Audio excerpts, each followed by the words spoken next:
This is Oscar from ESBR. We're here at the Drum. We've just had the Magnificent Seven press conference. I'm delighted to say that I'm joined by Ryan Walsh, who is one of the stars of Saturday's event. How are you feeling, Ryan? I'm feeling great, thank you. Grateful and great, and just so ready.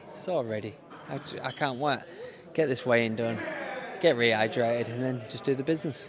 Yeah, and I have to say, I thought that the press conference was really quite interesting as well. One thing I just wanted to touch on before we get into the boxing side, your lucky seven.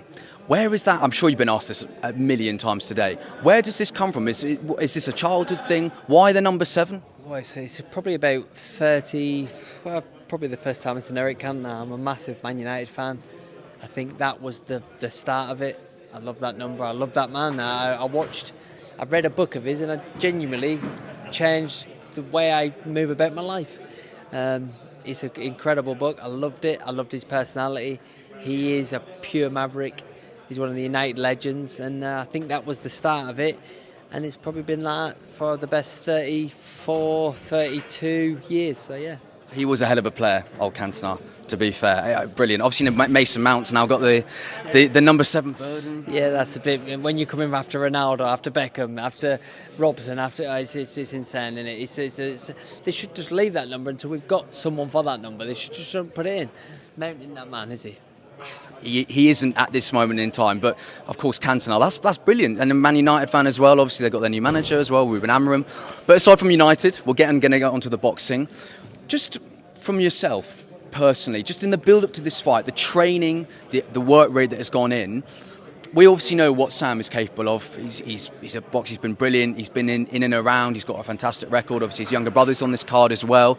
Just from your mindset, has the training changed that much in terms of what your team's been listening to? And when you look at Sam on Saturday night, how do you feel like you can overcome him? Where do you think is, wouldn't say one of his key weaknesses, but an area that you could try and definitely, that your team maybe has looked at and thought that's something that we could definitely try and impose and implicate on Saturday?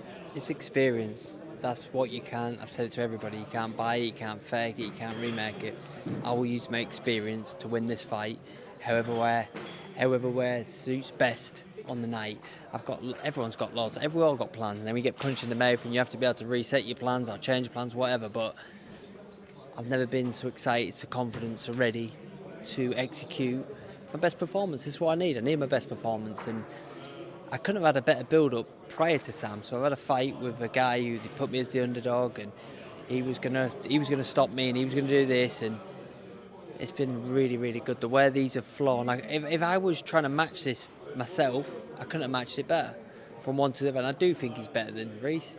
I think Reece has probably got maybe better skills at movement and things, but either way, it was perfect from one to the other. Reece has got some good things, Sam's got some good things, but I've got everything. That's perfect. And as well, your mentality just coming into it. I was watching just down there, and just as you just mentioned, the gratitude, the gratefulness. What I really liked as well, just in your exchanges with Sam, I feel like there's a lot of mutual respect between the two of you. And obviously, as I mentioned earlier, him and his brother, the family side, and for you as well, you mentioning your family. I always think that's something that never really gets talked about enough in the boxing side.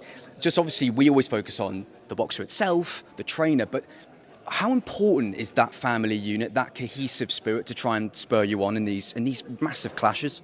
It's everything. I wouldn't even be doing this with my brothers. I followed them. I was led to boxing. I got to the fight at 14.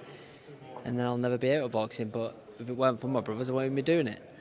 I sat with my dad once and watched my brother lose, and he told me I beat that guy. And I'm looking at him like, I'm not even boxing, Dad. What are you on about?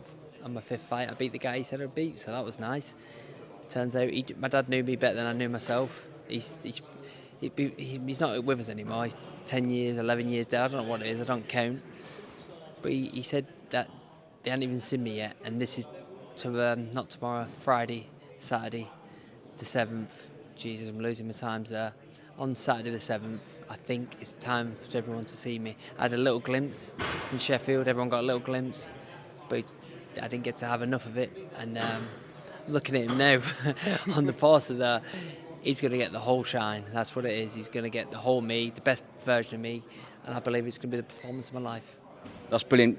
potentially an early Christmas present, would you say, if you get victory here? This is it, though. I was trying to get as an extra Christmas present for the whole board, but no one seemed to go with me. Let's get a Christmas bonus. I mean, give us an incentive to do what we're going to do. And I sign a contract every time I sign it.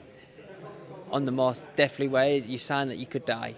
And I'd like to know that, that if I do die doing this, it's going to be a bonus waiting for one of my family members so they can have the Christmas present. Perfect. And also just want to touch quickly just on your relationship with Frank Warren, obviously the architect of Queensbury. 14 years. It's incredible when that was announced. Since 2010, these Magnificent Seven bouts have been going on. I think that they're brilliant. And what I love about this event is so many British clashes. For the British audience, it's going to be such a spectacle. And I mean, for yourself as well at Wembley, do you think that you could use the crowd's momentum to your advantage? I always wonder with boxing as well, when you're in those tough moments, in the clinches, or maybe you're struggling, just that crowd momentum can give you that lift.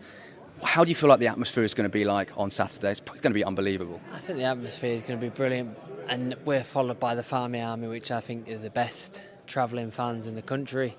And when I say travelling, they've been to Denmark, they've been to Tenerife, they've been up and down this country. They're just brilliant. You know, obviously, I was part of the Hatton fans. They're unbeatable. They're unbelievable. I love being part of Ricky Hatton's crew.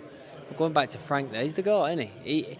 What Frank, I think, will have to, if he thinks about it, will have to respect and admire is that what he's doing now on this, for me, he's on a comeback. And he probably said, I never went anywhere. But it feels like he's back at the top. That's what it feels like. It feels like there was a little period there.